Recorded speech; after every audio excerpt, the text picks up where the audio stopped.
شاید ہم پر کوئی آفت اس لیے نہیں اترتی کہ ماں کی دعاؤں نے آسمان کو روک رکھا ہے۔ وہ لوگ انتہائی خوش قسمت ہیں جن کے ماتھے پر رخصت کے وقت ماں اپنے لبوں سے دعا لکھتی ہے۔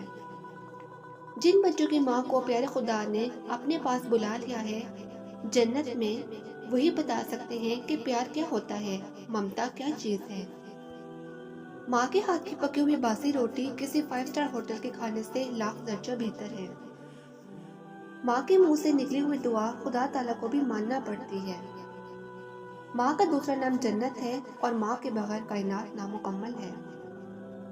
ماں کی اصل خوبصورتی اس کی محبت ہے اور میری ماں دنیا کی خوبصورت ماں ہے۔ ماں میری دنیا کی عزیز ترین ہستی ہے۔ ماں کی محبت جنت میں جانے کی سنت ہے۔ مجھے پھول اور ماں میں کوئی فرق نظر نہیں آتا، دونوں برابر خوبصورت ہیں۔ ہماری ماں نے ہم کو زندہ رہنے اور آزادی سے زندگی گزارنے کا سبق دیا ہے۔ ہم اپنی ماں کے شکر گزار ہیں۔ ماں کی اصل خوبصورتی اس کی محبت ہے۔ میری ماں دنیا کی سب سے زیادہ خوبصورت عورت ہے۔ آسمان کا بہترین اور آخری تحفہ ماں ہے، اس کے دل سے قدر کرو۔ صرف ماں ہی کسی کی زندگی بنا سکتی ہے، وہی خدا کی سب سے اچھی مخلوق ہے۔ بچے کے لیے سب سے اچھی جگہ ماں کا دل ہے، خواہ بچے کی عمر کتنی ہی کیوں نہ ہو۔ اگر یہ دنیا آنکھ ہے تو ماں بینائی ہے، اگر دنیا پھول ہے تو ماں اس کی خوشبو ہے۔ میں نے سب سے پہلے پیار کا رنگ ماں کی آنکھوں میں دیکھا ہے۔ جیسے مچھلی پانی کے بغیر نہیں رہ سکتی، آنکھ سے آنسو کا رشتہ کیسے جدا کر سکتے ہیں، ریت کا محل بھلا کیسے کوئی تعمیر کر سکتا ہے، پانی پر لکیر نہیں کھینچی جا سکتی، اسی طرح ہم ماں کے بغیر نہیں رہ سکتے۔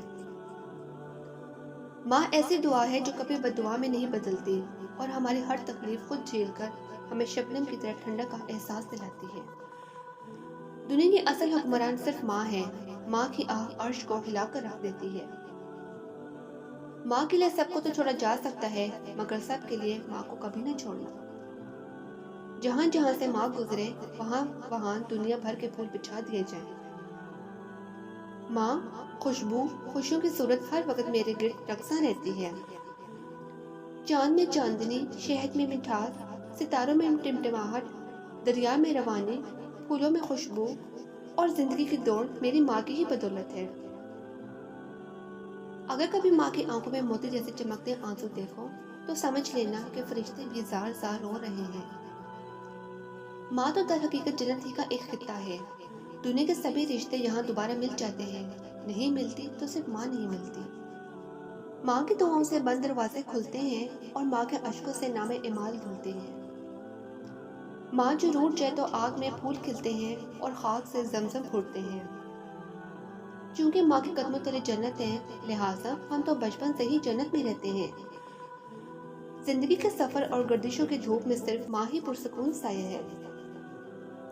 ماں ایک قیمتی ہیرا ہے، ماں کو کسی بھی چیز کے ساتھ ملایا نہیں جا سکتا۔ اللہ تعالیٰ کے بعد ماں ہی وہ ہستی ہے جس کی عزت کر کے اور جسے دیکھ کر انسان خوش رہ سکتا ہے۔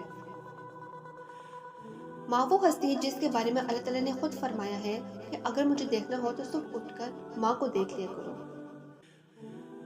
میں ماں کو ایک لفظ میں نہیں سمجھتی، کیونکہ ایک لفظ کے ایک یا ایک سے زیادہ معنی ہوتے ہیں، لیکن ماں تو اپنے اندر بے پناہ مفاہیم اور بے شمار معنی لیے ہوئے ہیں، تو پھر ہم اسے ایک لفظ میں کیسے سمجھ سکتے ہیں۔ ماں سے محبت کرو، کیونکہ ماں کی پریشانی دیکھ کر اللہ پاک نے صفا و مروہ کو حج کا رکن بنا دیا۔ کسی نے پوچھا ماں کیا ہے اور کون ہے؟ خدا نے کہا ماں میری طرف سے قیمتی اور نایاب تحفہ ہے۔ رسول صلی اللہ علیہ وسلم نے کہا ماں کے قدموں تلے جنت ہے۔ سمندر نے کہا ماں ایک ایسی ہستی ہے جو اولاد کے لاکھوں راز اپنے سینے میں چھپا لیتی ہے۔ بادل نے کہا ماں ایک ایسی دھنک ہے جس میں ہر رنگ نمایاں ہوتا ہے۔ شاعر نے کہا ماں ایک ایسی غزل ہے جو سننے والے کے سینے میں اتر جاتی ہے۔ مالی نے کہا ماں گلشن کا وہ پھول ہے جس میں دنیا کی خوبصورتی ہوتی ہے۔ اولاد نے کہا ماں وہ ہستی ہے جس کی تعریف کے لیے دنیا میں الفاظ نہیں ملتے۔ مصنف نے کہا ماں وہ ہستی ہے، وہ انمول داستان ہے جو ہر دل پر قربان ہے۔ دعا نے کہا ماں وہ شخصیت ہے جو ہر وقت اپنی اولاد کی خوشحالی کے لیے دعا مانگتی ہے۔ جنت نے کہا، ماں وہ ہستی ہے کہ میں بھی اس کے قدموں تلے ہوں۔ ماں ایک درخت کی مانند ہے جو اپنے پھولوں اور پھلوں کو تر و تازہ رکھتی ہے، وہ بھی بغیر کسی لالچ کے۔